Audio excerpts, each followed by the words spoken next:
السلام علیکم ورحمۃ اللہ وبرکاتہ۔ اعوذ باللہ من الشیطان الرجیم، بسم اللہ الرحمن الرحیم۔ ادعو الى سبیل ربک بالحکمۃ والموعظۃ الحسنۃ وجادلہم باللتی ہی احسن، ان ربک هو اعلم بمن ضل عن سبیلہ وهو اعلم بالمہتدین، وإن عاقبتم فعاقبوا بمثل ما عوقبتم به ولئن صبرتم لهو خير للصابرين، واصبر وما صبرك إلا بالله ولا تحزن عليهم ولا تك في ضيق مما يمكرون، إن الله مع الذين اتقوا والذين هم محسنون۔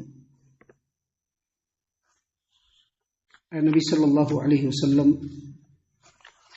آپ لوگوں کو اپنے رب کے رستے کی طرف بلائیے، حکمت کے ساتھ، اچھی نصیحت کے ساتھ، اور ان سے مناظرہ کیجیے اس طریقے سے جو بہتر ہو۔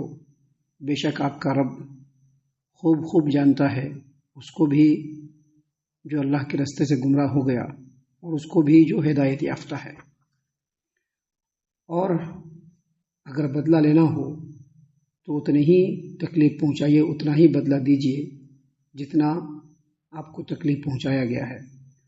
اور اگر تم لوگوں نے صبر کیا تو صبر کرنے والوں کے لیے یہی بہتر ہے۔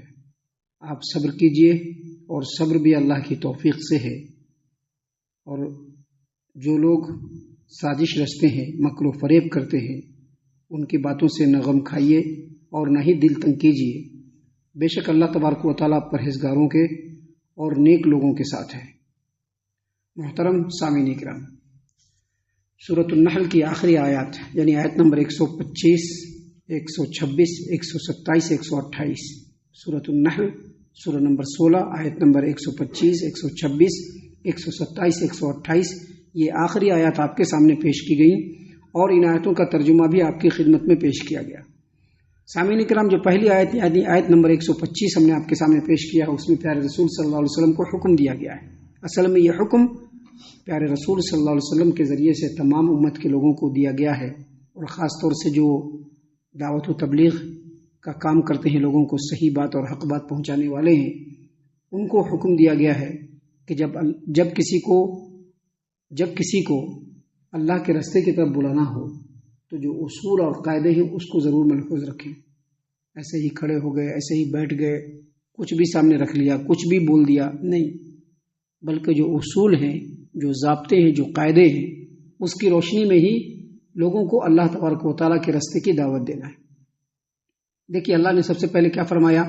ادعو الی سبیل ربک بالحکمہ، اے نبی صلی اللہ علیہ وسلم اپنے رب کے راستے کی طرف حکمت کے ساتھ بلائیے۔ حکمت، ابھی لوگ حکمت کا الگ الگ مفہوم نکالتے ہیں۔ حکمت کا مفہوم نکالتے ہیں کہ جو ذرا مضبوط ہے اس کو نہیں بولنا ہے، جو ذرا کمزور ہے اس کو بولنا نہیں۔ حکمت کا مطلب یہ نہیں ہے۔ حکمت کا مطلب یہ ہے کہ کتاب و سنت کی روشنی میں لوگوں کو بلانا ہے۔ حکمت کا مطلب ہوتا ہے اللہ تبارک و تعالیٰ کے رسول صلی اللہ علیہ وسلم کی تعلیمات۔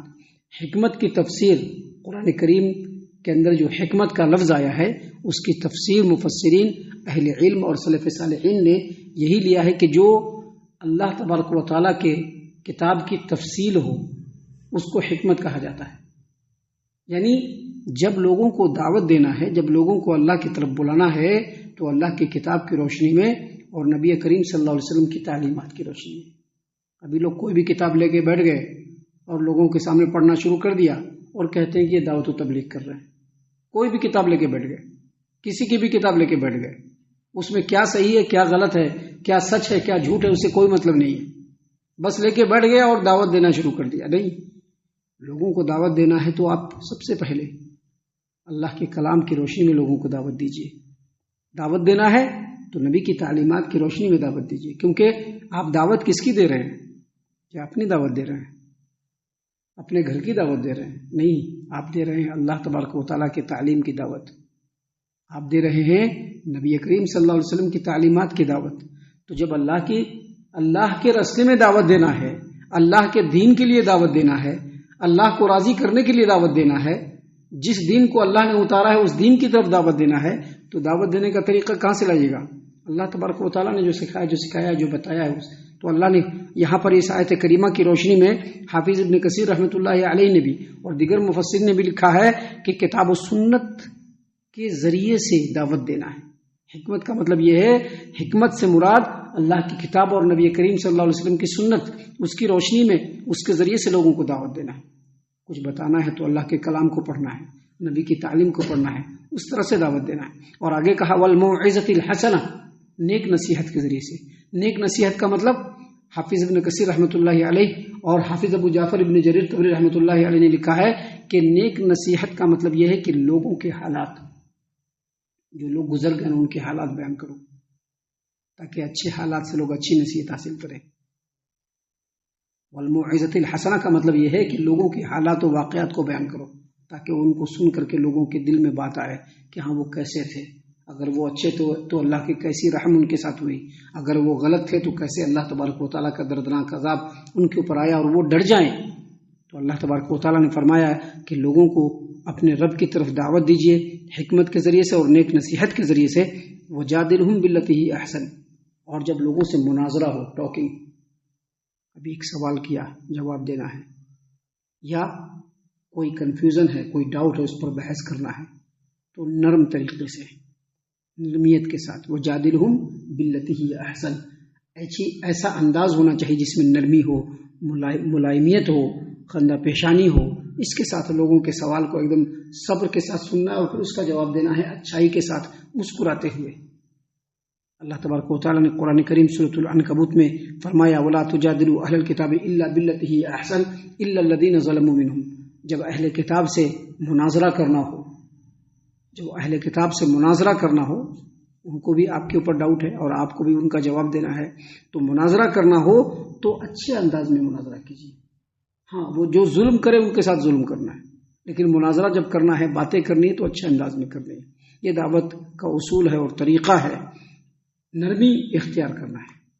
اور اللہ تبارک و تعالیٰ نے آگے مزید فرمایا ان ربک هو اعلم بمن ضل عن سبیلہ وهو اعلم بالمہتدین، بے شک آپ کا رب جانتا ہے کہ کون گمراہ ہو گیا، کون گمراہ ہوگا اللہ اس کو جانتا ہے، اور کون ہدایت پائے گا اس کو بھی اللہ جانتا ہے۔ ان ربک هو اعلم بمن ضل عن سبیلہ، جو اللہ کے راستے سے بھٹک گیا اللہ اس کو بھی جانتا ہے، اور جو اللہ تبارک و تعالیٰ کے راستے پر چلنے والا ہے اللہ تبارک و تعالیٰ اس کو بھی جانتا ہے۔ مطلب کیا ہے؟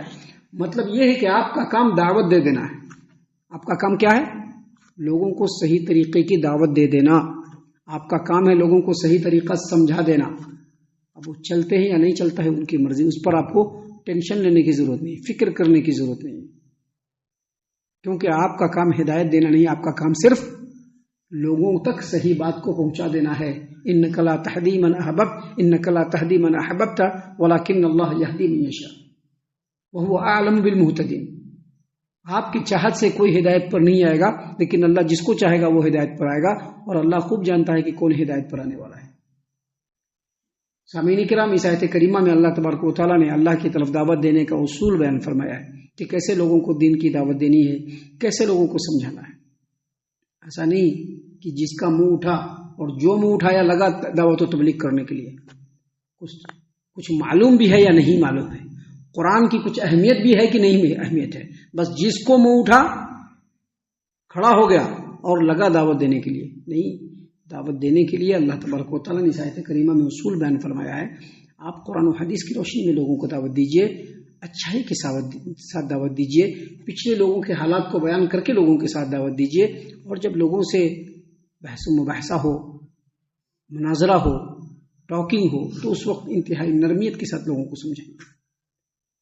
سامعین کرام، اس کے بعد جو آیات ہیں، آیت نمبر 126، 127 اور 128، اس میں اللہ تبارک و تعالیٰ نے بتلایا ہے کہ اگر کبھی کوئی کچھ کر دے اور اس سے بدلہ لینا ہو، اگر کسی کی طرف سے تکلیف پہنچے اور اس تکلیف کا بدلہ لینا ہو تو اس وقت ہمارا کیا کردار ہونا چاہیے۔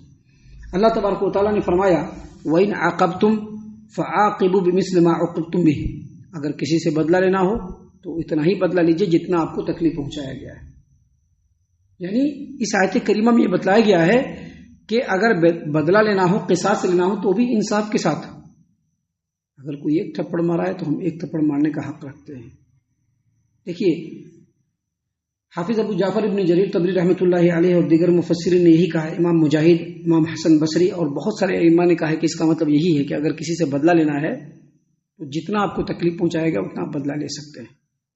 امام ابن زید حافظ ابو جعفر ابن جریر طبری رحمۃ اللہ علیہ تفسیر الطبری میں لکھتے ہیں کہ امام ابن زید کہتے ہیں کہ مسلمانوں کو مشرکین سے درگزر کرنے کا حکم دیا گیا تھا کہ جب بھی کوئی مشرکین اگر ستائے تو آپ معاف کر دیجیے، درگزر کر دیجیے۔ بعد میں کچھ صاحب حیثیت لوگ مشرف بہ اسلام ہوئے تو انہوں نے نبی کریم صلی اللہ علیہ وسلم سے اجازت مانگی کہ آپ اجازت دیجیے کہ ہم ان لوگوں سے بدلہ لیں، تو اللہ تبارک و تعالیٰ نے یہ آیت کریمہ نازل فرمائی کہ اگر بدلہ لینا ہے تو اتنا ہی بدلہ لینا ہے جتنا آپ کو تکلیف پہنچایا گیا ہے۔ بہت غور و فکر کی بات ہے، کسی نے ہم کو اگر ایک تھپڑ مارا اور ہم نے اس کے بدلے میں 2 تھپڑ مار دیا تو ہم نے ظلم کر دیا ہے۔ اگر کوئی ہم پر ایک بار تانا زنی کرتا ہے تو ہم اس کے اوپر کئی بار تانا زنی کر دیتے ہیں، تو یہ جو ہے شرعی اعتبار سے درست نہیں ہے۔